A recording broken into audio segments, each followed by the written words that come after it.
talk about A Mixture of Mischief, which is available now as this airs, and is the third in your Love Sugar Magic trilogy. If you would just give a esteemed audience who hasn't just read them an overview of the series. Yeah. Okay, so the series is about the Logroño family. Leo is the youngest sister in this family. They live in a small town in Texas, and her family runs the town bakery. They're a Mexican-American family, have been living in Texas for many generations, like a lot of Mexican-American families in Texas, and they've been running this bakery for many generations. And Leo discovers in the course of the first that her family doesn't just do baking, they also do particularly magic baking to sort of, help the people of the town out. They can do things like love spells. They can do spells to help people listen or see better, usually metaphorically, sometimes literally. And so in the first book, she's not old enough to know any of this yet. All of her older sisters have been sort of initiated into the family magic, but Leo has not. So in the first book, she decides that's not really fair, steals the family recipe book, starts trying to do some spells all on her own, and it goes exactly as well as you would imagine, which is to say not very well at all. And then Leo really has to sort of clean up this mess that she's made with trying unauthorized magic work. Book is doing a little bit more magic along with her family, but still runs into a problem because the ghost of her abuela just appears in her room suddenly. Not as a ghost anymore, but like tangible, physical person. And it turns out that ghosts are coming back to life all over town, and Leo's been working on some new types of magic, doesn't think that she is the reason for this, but everyone else seems to, and so she's kind of trying to solve this mystery of how did these ghosts show up, how do we get them back where they belong, and why did this happen in the first place. And then, so that brings us to book 3, where Leo and her family are, actually having a pretty good time of things, which is unfortunately unusual for them. The bakery's doing really well. Her cousin is coming to town, and then suddenly a whole series of bad luck, what feels like bad luck, happens to the bakery. Things like the rent increasing and another bakery planning to open up in town, and it's a very small town, and so they, can't help but think, oh no, another bakery, that's going to be competition.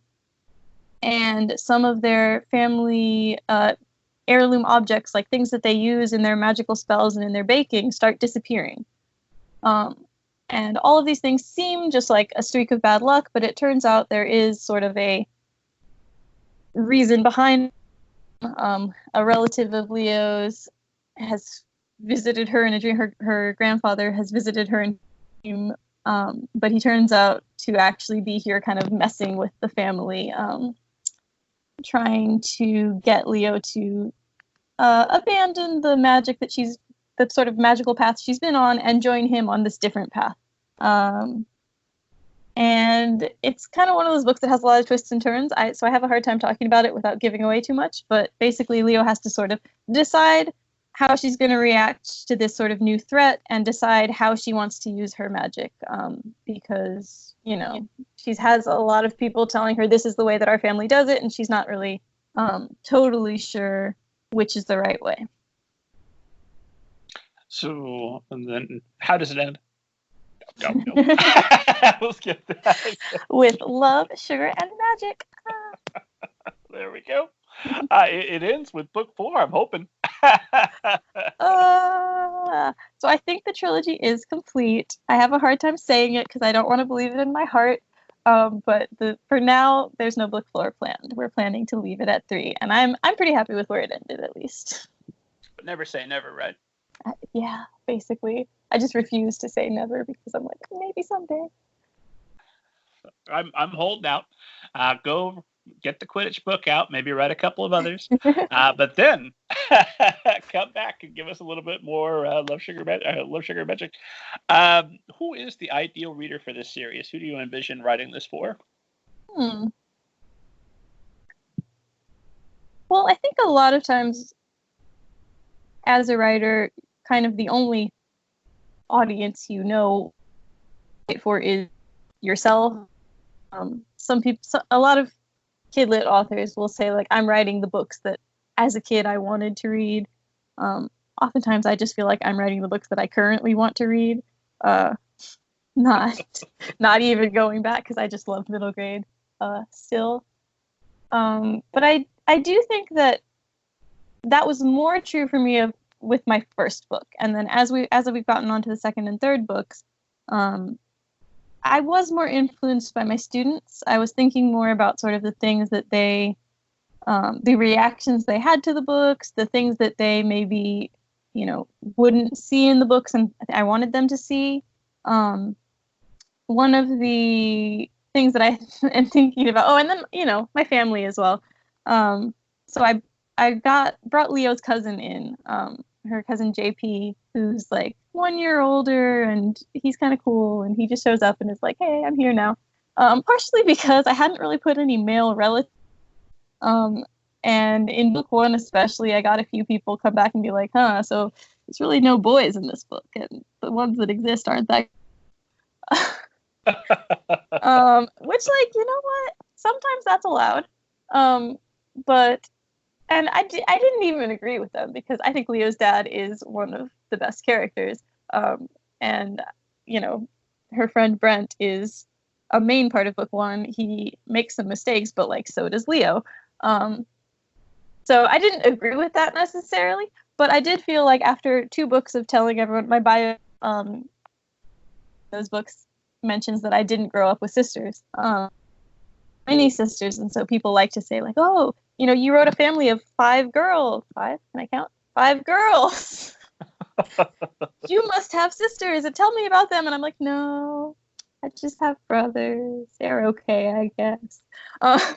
So is that skipping real quick to that, because that was something I wondered about, because I knew you were a middle child writing about the youngest child, and I wonder, is there a little bit of wish fulfillment there? Obviously, you want to bake with magic, I assume. But is there some wish fulfillment to longing to have a family of sisters? Well, I mean, yes and no. I definitely didn't grow up being like, oh, I'm so sad of my brothers. Like, I love my brothers. I also was the youngest child for 8 years. My little brother is much younger than me. He was, we really wanted him and had a lot of troubles getting him. So he's 8 years younger than me. And when he kind of showed up, it really changed things for me, because I had been the baby for a long time. And I was like very, probably a little bit annoying and a little bit whiny and thought the world revolved around me. And then my little brother showed up and it was like, oh, there's other people that need to be taken care of. And it was a kind of a cool experience to be old enough to be pretty self-aware. And I remembered, like, I had seen other people get little siblings, and I just was like, okay, this is a small person. I guess they're cute. And then when it was my little brother, I was like, oh, he's the most precious thing ever, and I will protect him. And so I kind of I remember very clearly what it was like to be the youngest child, and then also what it's like now. I know what it's like to be an older sibling. So I think that helped me with writing all of the characters or all of the sisters in the book, and kind of their different attitudes that they have towards Leo. Some of her sisters, well, one of her sisters is a mean. I definitely have never experienced that. I've never been mean to my little sibling ever in life. No. And then one of them is like very nice and nurturing. And then the twins who are closest to her in age, a lot of times they're just like, I don't really, why are people treating you like a baby? You're cool. Come on. And then other times they're in their own world and not really paying attention to her. And I feel like I've been on almost every side of those interactions. Like with my older brother, I've felt him being, mean, nice, supportive, inclusive, and then also just like exclusive. And then I've also done the same things to my little brother. So I think that helped. I'm also like, I have a lot of cousins, even though I don't have sisters. So I have, super cool older girl cousin that I like idolized, and wanted to do everything she did, and she used to write plays with us and act them out at like family gatherings. So I'm always been like, yeah, I'm going to be writing stories. And like I did theater a lot when I was younger. And then I have, my younger girl cousins that I like to kind of like watch them grow up and learn new things. And sometimes we're kind of in the same like age range or category. Like, we would all be in high school, and then I would go up to college and they'd still be in high school, and there'd be that like different feeling of whether we were in the same age category or not. So yeah. So I write based on a lot of my like experiences with family and like immediate extended family. My mom also has 5 sisters, and 3 brothers. So she was one of 9 kids. I think that math is right. So I have a lot of her like hand-me-down experience of just being in a really large family. So that's how, I mean, like when I started developing kind of the Meriano family, I pulled on a lot of those experiences and a lot of those things that my mom would say. And I think there's a specific line in book 1 about how like you don't really have to make friends when you have so many sisters, and that's straight from my mom. She always said that about school, like, oh yeah, like I had some friends, but mostly I just sisters. Well, I think that's both wonderful and horrifying because, of course, with friends, they can be very close for a while, and then when they start doing stuff that you don't want to be around for, and you can just kind of fade away quietly. I'm still supporting you, but from over here until you're done making terrible life choices. Whereas with family, you're locked in. Yeah. All those life choices are gonna come back, and you'll see them again at the holidays, if no other time. Yep.